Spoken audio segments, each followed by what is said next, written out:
是福植田，福气的福，种植的植，然后还有田地的田。那我们的营业时间呢，就是礼拜一到礼拜三，然后礼拜五到礼拜日，那就是礼拜四是公休这样子。对，那早上呢是从早上11点，早上的11点到中午的下午的2点。那晚上从5点到晚上的8点这样子。我们位于在于那个汉西东路跟那个太原路交接这附近这样子。然后如果从74号下来的话呢，就是从玉贤路，然后接新兴路，然后一直到我们的星光国小的正对面这样子。那还有81号公车会经过我们这边，然后交通的话还蛮便利。我老婆她的爸爸，然后因为癌症的关系，然后我们那时候就是一直在跑那个有机店。那跑有机店的过程，就会觉得说，好像不是等生病之后再去处理这一块，然后我们应该做是预防医学。预防医学就是说，在我们身体好的时候，我们就要做一个照顾自己。那不要等到说就是身体不好的时候才想办法要去医治它。对，那常常讲就是说，我们现在把钱投资在自己的身体，不要以后投资在那个医生或是医护人员身上这样子。对，那有这个契机，所以才会想要开这个有机店。当初因为就是我们当初他发病之后，我们就陆续的就是去很多的有机店里面，然后还有去找那个书，像陈月信的书，像一些癌症病患如何重生的书。那其实这个时候就是会一直去买一些很好的食材，然后甚至去了解说烹饪的方式，那用最安全、最不添加的方式，然后希望父亲他可以好转，那看可不可以就是可以抗癌的方式，可以就是抵抗这个癌细胞的滋生。那当然后来努力没有成功，那就更奠定就是我们在这一块就是要更加努力。那至少我们现在开店，自己的家人吃的是最健康的，也是最便宜的，是这样。他爸爸就是要走了之后呢，我们就是跟我老婆就是在讨论说，那我们要走这个有机的这一块的话，因为我们什么都不懂，那我们是算跨领域的方式。那我们就在一个机缘之下，我们从网络上搜寻，那搜寻有机的农场，然后找到就是99峰有机农场。那我们的那个邱老师，那他也很热心的跟我说，这一块很辛苦，那他也很把他的一些种植的方式，然后像是我们的虫害啊，怎么去抑制啊，或是种的时候我们如何去培育这个幼苗，那还有就是说气候，还有土壤环境种种，他就把这个一一的教授。那我也到那边实际的去，到那个草屯那边实际的去就是实习，去栽种，然后去知道说真的有机要去除草，这部分就是真的很辛苦。那我们要用很多种的方法去，比如说不要去用除草剂的时候，我们要怎么做？那我们就是可能一般的话，他们会就是每天就用那个人工的方式去除草。那我们的方式呢，就是可以养一些牛羊啊，让它用自然的方式去吃那些草，那也可以带动那个植物性的多样性，然后丰富这样子，比较不会说去影响到它整个生态这样子。那其实土地是很宝贵的，我们就是一直要照顾这个土壤，我们土壤也会照顾到我们这样子。有机这个部分认证的部分呢，因为我们政府在推动，那它是推动这些小农，他们就是在种植的过程当中，他们要申请这个认证，首先他们当然要有一块地，那这块地呢，他们要先去检测你土壤里面含有的重金属啊，你含有一些化学的一些因子啊，或者说它的有机质，或是它的环境啊，符不符合标准？那当这些都还不符合的时候呢，你必须先休耕。那休耕的过程当中，我们首先当然就是休2年至3年。修完之后呢，你开始种植了。种植的过程呢，以造就就是像有机的方式去栽种，我们就是以无毒的方式。那这个期间呢，我们都会叫做转型期。那转型期的这个过程当中呢，你不能去添加那些化学的东西。如果在这个过程只要添加，那一切就要重来。所以当休耕完种植到认证来讲的话，可能大概也要少说3到5年。那这个等到你得到认证之后呢，它每年都会再复查，然后在第3年复查的时候，又再重新再验证一次你在采样你的那个土壤啊、水源啊、环境啊种种。然后所以他们这个小农都很珍惜他们的这些认证。那这些认证呢，对他们来讲就像是一个保障，那也是他们努力的一个成果。对，我们支持他，就是像他们如果种什么东西，我们就帮他们做什么食材，我们不会去挑选，不会说我们就是一定要有高丽菜，或是一定要什么菜。所以来我们店里吃我们的餐的东西，它都是由小农自己去配送的。那今天当令的是什么蔬菜，就是正用什么蔬菜给大家吃。像南瓜1年1采收，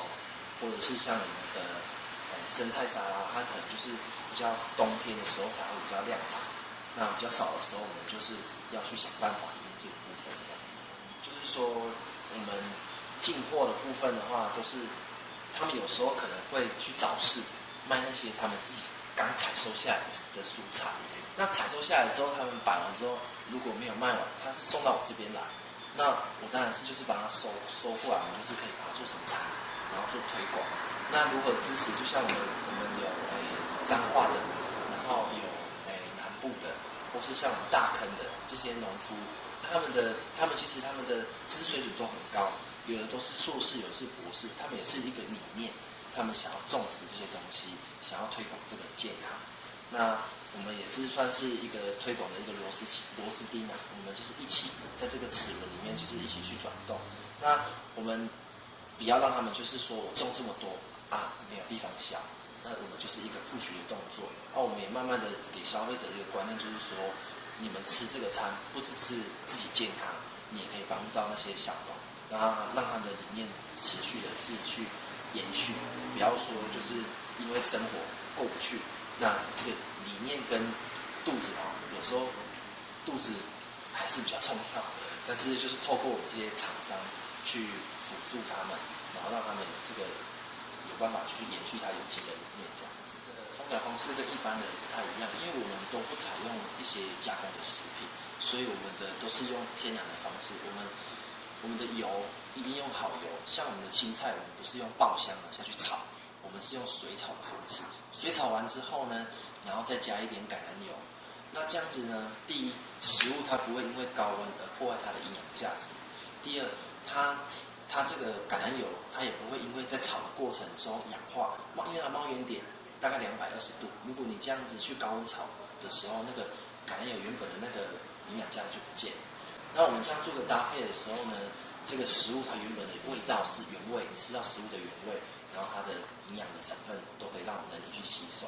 那就不会有一些什么自由基一些产生。那我们烹调的方式呢，主要是不用油炸，不用就是煎炒这些比较高温的烹调方式，像焗烤这些都没有，我们都是比较低温的烹调方式，然后让那个食物不去破坏它原本的价值，这样子。那送到我们的客人的手上的时候呢，就是可能味道会比较清淡一点，但是我们会有特制的酱料，或是特殊的配方，可以让你去不一样的风味这样子。我们属于中西合并。那中西合并的话，就是我们的餐饮都是一种中式，那我们的摆盘呢，我们都是朝向西式的摆盘，比较精致化。那我们都会建议客人呢，像我们的话，火锅其实我都推荐大家来吃火锅。为什么？因为火锅就是它食材送到我们这边来，我们将它清洗干净之后呢，你去煮，直接去用直接到火锅里面去煮，煮完之后它食物的原味，没有经过任何调味，然后可以吃到它食物原本的甘跟甜这样子。那比较没有吃过素食料理的人，可以稍微比较重口味的话，可以试试看我们的3杯的部分。像我们的3杯猴头菇我们不是用炸的，一般的3杯的做法是去炸，然后去爆香。我们也是又是加麻油，然后加有机的酱油，然后有机的豆瓣，然后下去炒，算是比较低温的方式去炒，然后你吃起来呢就不会说很油腻，然后很清爽这样子。那我们的炒饭呢，像我们妻子小三的炒饭是女生小孩蛮喜欢的，因为它的东西它的分量不会太多，可是它东西很丰富，你也可以吃到我们的沙拉，可以吃到我们的炒饭，那有甜点，有汤品，还有饮料，这些部分是比较丰富一点的这样子。那像比较多人的话，我们都会推荐他可以吃套餐。套餐的话，它就会有一个主食，有一个沙拉，然后有那个甜点。那我们也有那个冰淇淋。那我们冰淇淋是直接跟飞牛牧场配合的。那这也是蛮多人点的这样子。飞牛牧场配合的冰淇淋，就是从产地直接送这边这样子。那我们也是不是说强调，就是说尽量不要加一些化学的添加物，以最自然的方式呈现给我们的消费者。那呢，其实它的主要就是我们这沙拉的蛋料理。那它里面呢，我们就是用我们水煮，将蛋先水煮熟之后呢，我们把它中间的那个蛋黄的部分，经由我们一些调配，然后我们会有吃到我们蔓越莓的酸，然后会有那个乳酪的那个咸，然后还有那个芝麻的那个香。那加上下面的牛番茄，一口吃的时候，你会有4种不同的感觉，酸甜苦都会有。那这样子的时候，就会觉得好像蛮特别。分开吃的感觉不一样，那一口去吃，它会有不一样的风味，这样子。那它的水煮蛋，就是因为我们是用我们和丰机场我们吴宝春师傅御用的鸡蛋。那它的鸡蛋呢，有很大的特色，就是它是一个厂房里面可以养3万只鸡，但是它就有养3000只，所以它里面呢是几乎没有什么味道的，是很干净、很通风。然后它的鸡呢吃的呢不是一般的那种饲料，是比较天然的谷物。那还有它会不定时的会有那个抗生素的那个抽检，然后我们都可以消费者可以很放心。这样透过这次的食安风暴里面来讲的话，它的蛋都是没有问题的。那因为我们全中部里面只有我们跟它配合，所以说在这边的话就是只有我们有它的蛋。那有想要吃它的蛋的话，我们有机门市也有在做贩售这样子。我们是把这个蛋，不管是我们店里面的炒饭，不管是我们的沙拉，不管是我们的那个面，都是用这个蛋。那我们的天使蛋最大的特色就是在于它是一个蛮特别的一个蛋沙拉，蛮吸引蛮多年轻族群可以试着尝试看看这样子。一般的那个有机的餐厅的话，那个价位大概就是500块到1000块不等。那我们都希望说把那个价位压下来，因为我们成本真的很高，我们是以推广的方式去做一个推广。那这样子的方式呢，可以让比较不用说怎么说，这样的方式可以让一般的民众也可以去尝试看看。所以我们的价位大概就是在200块到400块不等。对，那当然丰富性你单点东西会越来越多这样子。我们着重的是食材是新鲜，然后着重的是有机，所以如果一般你自己去买的话，其实都不划算。假设你要吃一个火锅，你买一样的食材买下来，可能都要到过1000块。那我们的火锅的单价的话，大概就是300块到400块之间，你可以吃到不同的菇类、新鲜的蔬菜，然后还有特制的酱料，还有我们就是用熬煮的汤头这样子，那就是这样子的方式做呈现。主要我们的食材很特别，我们隔壁有一间有机店，你们一般的餐厅的话呢，你都可以看到这个料理是什么什么什么，可是你都不知道说它的来源是哪里。我们都是很透明化的，你看得到的东西都是在有机的门市看得到，所以你们都可以放心。不管我们的面，不管我们的饭，不管我们的甜点啊，或是我们的汤头，都是可以清清楚楚的去了解。第一，你们可以放心；第二，你们甚至我们可以教导你们如何去烹饪这样子的方式。那我们有机店的东西呢，主要还是以餐厅为主，有什么食材都是以这边为优先这样子。那我们有机店的话，规模没有很大，所以我们都会挑选我们认为是最好的品质的东西，像我们的酱油、我们的豆腐乳，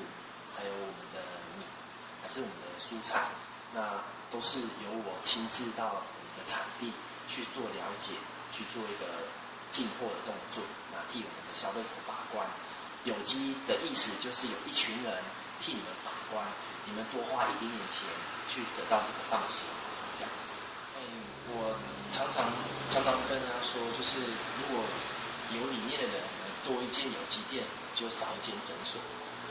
那我们就是在推广，我们当然很希望就是说各位的年轻人，或是说有理念的大家一起去共同支持这个产业，因为我们的土地面积是有限的，台湾就是一个小岛。那当我们一直接受到这些化学肥料的酸化接受这些农药的残害，第一，我们的生态，我们的动植物上面都会有损害。那我们的土壤如果以后再继续这样发展下去的话，会酸化之后就没有办法再种出东西了。那我们是一个海岛型的国家，如果我们都没有办法自给自足的时候，我们等于是被绑架，我们可能会被别的国家绑架，就好像说沙漠型的国家，他们的水源就变成他们是掐在他们脖子上，没有水，他们就没办法生存。那我们这个台湾是这么多样性跟丰富性的一个岛屿，我们希望就是保有我们原生的这些物种，原生的这些植物啊什么的，是希望可以延续下去。所以当这些大家来这边吃饭的这些消费者来讲，你们在吃的时候，我们不只是支持我们的农民，我们是支持这些有理念的人一起延续下去。因为当他们有办法生存的时候，他们就把理念可以散播出去，不只是第一代、第二代，我们的接下来的我们自己的小孩子，他们可能在这个土地上，可能随时随地都会面临到这个问题，不只是食物的问题，可能是生态的问题，都必须要去面对。所以来这边吃的呢，你可以不只是你自己吃的健康，你也可以帮助到这个社会，你可以帮助到这个土地，为这个土地尽一份心力，这样。